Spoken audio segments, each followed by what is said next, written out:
Hello students, let's have the numericals of the chapter 12 electromagnetic induction. First of all, now let's see the important formulas of the chapter electromagnetic induction that will be used here to solve the numericals. As per the Faraday's laws of electromagnetic induction, we come to know that whenever there is a change in the magnetic flux associated with a coil, an EMF is induced in the coil. And as per the second law, the magnitude of induced EMF is directly proportional to the rate of change of magnetic flux through the coil there. Hence, here the magnitude of the induced EMF is to be given as magnitude of E is directly proportional to the rate of change of magnetic flux to the coil. So it is to be given as d phi by dt, and this is valid for one turn of the wire there.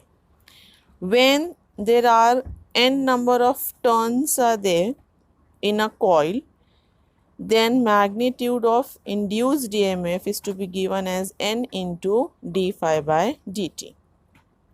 Then the magnetic flux is to be given as a scalar product of B and A. So it is to be given as phi is equal to BA cos theta, where theta is the angle between area and the direction of the magnetic field of induction. After that, we had seen the EMF induced in a circuit whose parts move in a fixed magnetic field, which is to be given as E is equal to BLV, where B is the uniform magnetic induction, L is the length of the conductor, and V is the velocity with which the conductor is to be moved in this magnetic field of induction. Then we had seen EMF induced in a rotating rod also, which is to be given as E is equal to half B omega L square, where B is the uniform magnetic induction, L is the length of the conductor, and omega is the angular velocity of the rotating rod in a magnetic field of induction. We had also determined the rate of mechanical work done in pulling a loop through a magnetic field, which is to be given as P is equal to V square L square V upon R, where B is the uniform magnetic induction, L is the length of the conductor or a loop, V is the velocity of the loop or a conductor with which it is moving in a uniform magnetic induction, and R is the collective resistance of the loop or a conductor. Then we have studied about the self-inductance, the production of induced EMF in the circuit or a coil itself on account of a change in current in it is termed as the phenomenon of self-inductance. And here we come to know that the magnetic flux linked with the circuit or a coil itself B phi, which is directly proportional to the current in it, that is I. So here we can say that as phi is directly proportional to I, so phi is equal to Li, where this L is the constant of proportionality and is termed as self-inductance or coefficient of self-induction of the coil. Then by using the same phenomenon, the EMF induced in a coil or a circuit, the self-induced EMF is given as per the Faraday's law is equal to minus L di upon dt. As EMF induced is to be given as minus d phi by dt as per the Faraday's law, the value of phi we are getting as Li, Hence it is to be taken as L is constant, I is to be changed with respect to time there. So E is equals to minus L di upon dt there. Where negative sign indicates that the induced current or induced EMF tries to oppose the change or the cause which produced it. After that, we have determined inductance per unit length near the middle of a long solenoid, which is to be given as capital L upon L is equal to nu 0 n square in bracket pi d square upon 4. Here d is the diameter of solenoid there and n is the number per unit length, and capital L upon L is said to be a inductance per unit length there. Then we had seen the concept of mutual inductance. As mutual inductance is the interaction of one coil's magnetic field on another coil as it induces a voltage in the adjacent coil there. When the EMF is induced into an adjacent coil situated within the same magnetic field, the EMF is said to be induced magnetically, inductively, or by mutual induction. The symbol is given as capital M. Then, when two or more coils are magnetically linked together by a common magnetic flux, they are said to have a property of mutual inductance. And hence, here we can write the magnetic flux linked with the coils is directly proportional to current I in it, and that's why we can write it as phi is equal to mi, where m is said to be the coefficient of the mutual inductance. And the mutually induced EMF E is to be given as per the Faraday's law minus m di upon dt. Next, the turn per unit length we are considering as small n, which is to be given as capital N upon L, where capital N is the total turns of the wire there. Next, we had seen coefficient of coupling K, which is a measure of the portion of flux that reaches coil 2, which is in the vicinity of coil 1. Greater the coefficient of coupling means greater will be the mutual inductance. The two coil 1 and 2 with self-inductance L1 and L2 is coupled with mutual inductance and is given as K is equal to M upon square root L1 into L2. After that, we had seen transformer, which is an electrical device that converts low alternating voltage at high current to high alternating voltage at low current and vice versa. And it is based on the principle of mutual induction, that is, whenever the magnetic flux linked with the coil changes, an EMF is induced in the neighboring coil. Then the induced EMF in the secondary coil is to be given as ES. ES represents induced EMF in the secondary coil is equals to NS into d phi upon dt, where NS is the number of turns of the secondary coil there. And the induced EMF in a primary coil is to be represented as EP, and it is to be given as EP is equal to minus NP into d phi by dt, where NP represents number of turns in the primary coil. Then there is a relation between voltage and current in the transformer, which is to be given as ES upon EP is equal to NS upon NP, as well as ES upon EP is equal to IP upon IS. As ES and EP is the EMF induced in the secondary and primary coil, NS and NP is the number of turns in the secondary and primary coil, IP and IS is the current in primary and secondary coil there. Hence, we can write ES upon EP is equal to NS upon NP is equal to IP upon IS. So, these are the important formulas for the chapter electromagnetic induction that will be used to solve the numericals.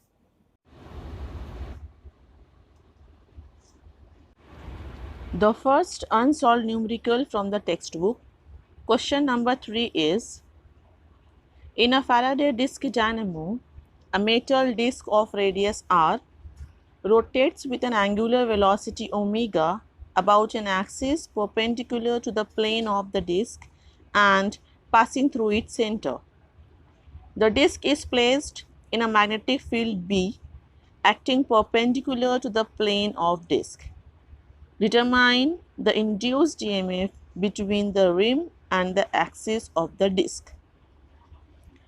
Here, it is given that a metallic disc of radius r is rotating with angular velocity omega and its axis is perpendicular to the plane of the disc and passing through its center. That means the axis of rotation is about its center there. And then this disc is placed in a magnetic field B, which is to be acting perpendicular to the plane of disc. And now we are supposed to determine the induced EMF between the rim and the axis of the disc there. Let's see the solution. So, as the disc is rotating in a magnetic field B with angular velocity omega, that's why the area must be swept out in a given interval of time t there. So, the rate of area swept is to be given as dA upon dt, where area of the disc is to be taken as pi r square and the time is to be taken as the total time interval to complete one circumference of the circle is capital T there. And also we know that angular velocity omega is nothing but 2 pi by t, and hence the value of t we can write as 2 pi by omega. Then the value of dA upon dt we can write by the substitution as dA is pi r square upon t, where value of t is 2 pi by omega. So, this can be written as dA upon dt is to be written as omega r square upon 2. Now, this radius as in the question is given as capital R. So, here we are writing as omega capital R square upon 2. So, the rate of area swept we are getting omega r square upon 2. And now we can determine the induced EMF by using the formula where the magnitude of the induced EMF is given as d phi by dt, where phi is nothing but product of magnetic field of induction and area there. As magnetic field of induction is constant, area which crossing the magnetic field is to be changes with respect to time there. That's why we are taking the derivative of area over there, and hence we are writing B into dA upon dt. As we have determined the value of dA upon dt, which comes omega r square upon 2. So, let's substitute this value here, and finally we are getting the value of induced EMF, that is E is equal to B omega r square upon 2. And hence we have determined the induced EMF between the rim and the axis of the disc, which comes half B omega r square.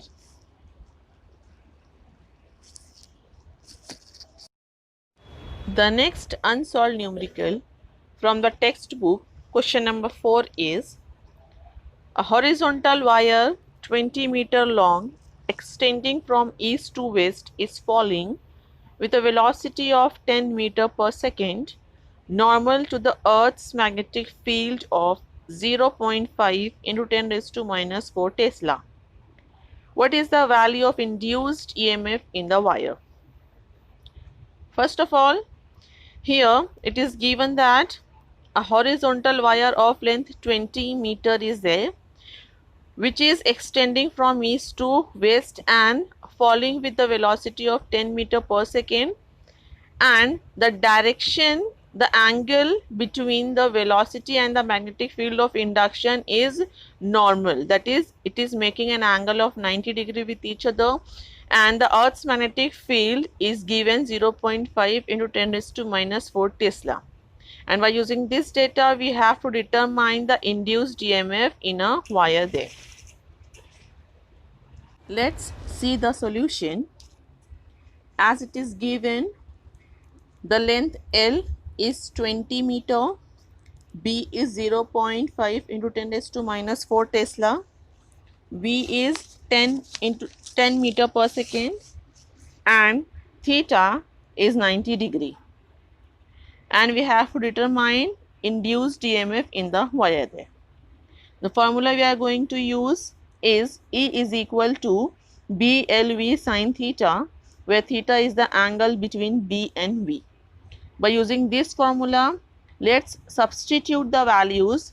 B is 0.5 into 10 raised to minus 4, L is 20, V is 10, and sin theta, as theta is 90°, so that sin theta or sin 90° will be 1.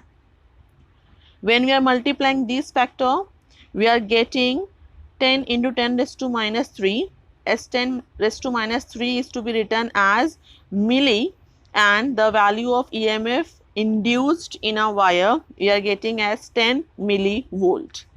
So here the final answer for the value of induced EMF in a wire we are getting as 10 millivolt. The next unsolved numerical from the textbook, question number 5 is: a metal disc is made to spin at 20 revolutions per second about an axis passing through its center and normal to its plane. The disc has a radius of 30 cm and spins in a uniform magnetic field of 0.20 Tesla, which is parallel to the axis of rotation. Calculate A, the area swept out per second by the radius of the disc, B, the flux cut per second by the radius of the disc, C, the induced EMF in the disc. Here it is given a metal disc which is made up of the spins 20 revolutions per second about an axis passing through its center and normal to its plane. That means the axis of rotation is about its center there. And the radius of the disc is given 30 centimeter, which we have to convert it into meter there. And it is to be spins in a uniform magnetic field of induction 0.20 Tesla, which is parallel to the axis of rotation. And we have to calculate how much area is swept out per second by the radius of the disc when it is spinning in a uniform magnetic field of induction 0.20 Tesla, as well as we have to determine the flux cut per second by the same radius of the disc, and also how much EMF is induced in a disc there. Let's see the solution. As first of all, it is given that the disc is to be spins about 20 revolution per second. That means the frequency is given 20 rps. The radius of the disc is 30 centimeter, which is to be converting in meter, and we are getting as 0.3 meter. The value of magnetic field of induction is 0.20 Tesla, and the time interval is given as 1 second. Then next we have to find the area which is to be swept out in 1 second, that is delta A. Second, change in flux we have to determine delta 5 in 1 second. And third, we have to determine the magnitude of the induced EMF, that is the value of E. The formula we are going to use to solve this numerical is: number 1, del phi is equal to B into del A, as flux is nothing but the product of the magnetic field of induction and area. So over here, in terms of its differentiation, del phi is to be written as B into del A, and the second formula we are going to use, E is equal to delta phi upon dt. First of all, we are going to calculate the angular velocity of the disc over there, which comes around as by using the formula omega is equal to 2 pi f. Here let's substitute the value over there, 2 pi into, as F is given 20 RPS, so it becomes 40 pi radian per second. Then let's determine the area swept out, or how much area of this sector is there in 1 second. So it is given delta A as the product of area of a circle into how much angle of the sector is there, which is to be divided by 2 pi. So it becomes pi r square into delta theta upon 2 pi, and hence we can write it as, at pi get cancelled, we can write delta A as half r square into delta theta. Then over here let's divide and multiply the equation with delta t.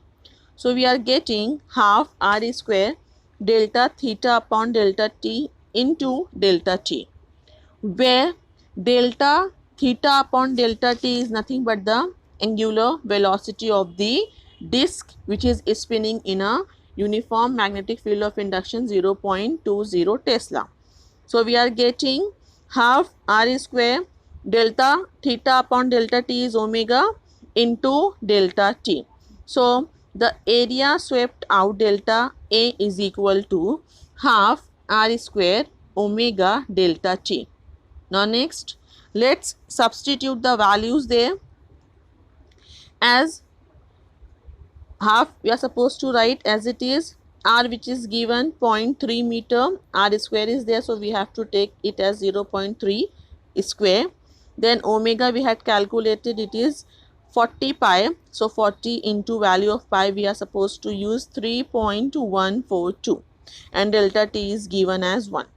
When we are solving this multiplication, we are getting the value of delta A as 5.6556 meter square, and hence the area delta A swept out over here we can write as 5.65 meter square. After determining the area swept out per second by the radius of the disk, let's next determine the flux cut per second by the radius of the disk. And here we have to use the formula delta phi is equal to B into delta A, as B is given 0.20, delta A we had calculated 5.65. So this multiplication we are getting 1.130 Weber.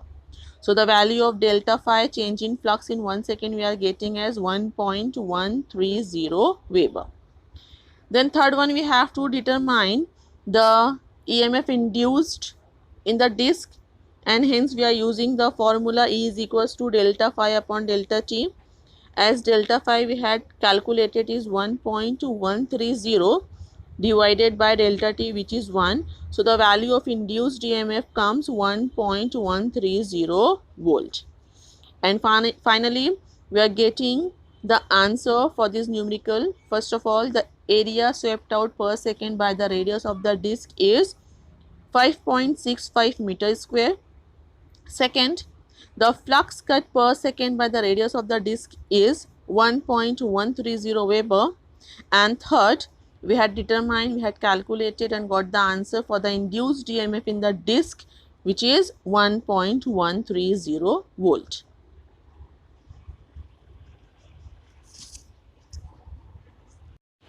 The next unsolved numerical from the textbook, question number 6 is, a pair of adjacent coils has a mutual inductance of 1.5 Henry.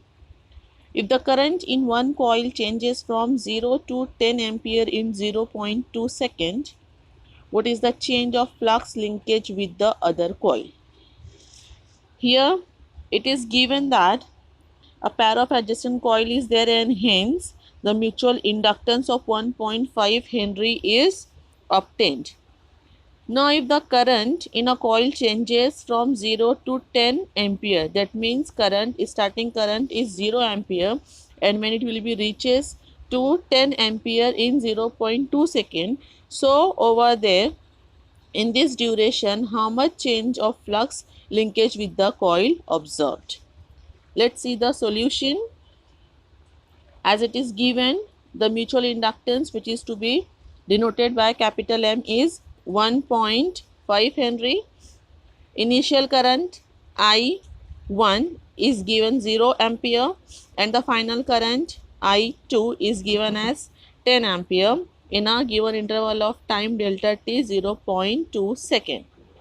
Then here we have to determine the change of flux, that is delta phi. We are going to use the formula delta phi upon dt is equal to m into delta I upon dt there. And the calculation for the current, first of all we have to do delta I, which is equal to final current minus initial current, that means 10 minus 0 is equal to 10 ampere.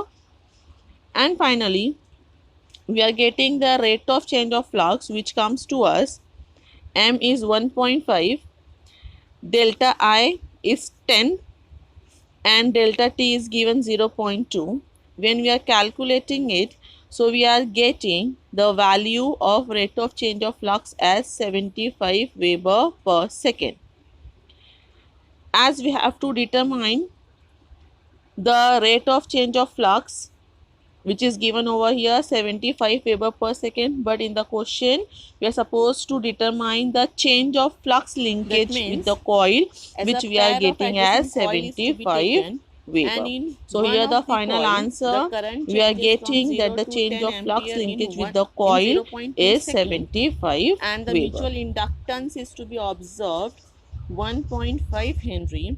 So as the current is changes in one coil, the flux is also changes in the neighboring coil. So over here we have to determine the change of flux linkage with other coil and we are getting the value as 75 Weber. The remaining numericals we will solve next time in the next lecture. Thank you.